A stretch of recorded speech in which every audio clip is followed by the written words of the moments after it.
So ayan mga kaprobinsya, yung ating na-harvest ngayon. Ito, pakita ko sa inyo mga kaprobinsya. Ayan, ayan. Ayan, ito naman yung isang klase mga kaprobinsya na labuyo. At yung isa ay lampigot mga kaprobinsya. Ayan tingnan nyo. Ito ay nasa siguro estimate ko may 2 kilo mga kaprobinsya. Itong ating na-harvest ngayon ha.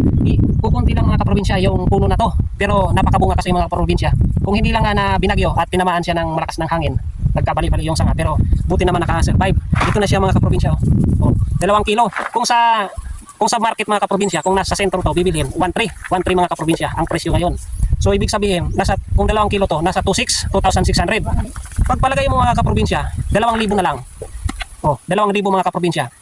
Kung mag-harvest tayo every 3 days, 4 days, o twice a week, kung sa 2,000 kada harvest natin, may 4,000 tayo sa loob lang ng 1 linggo.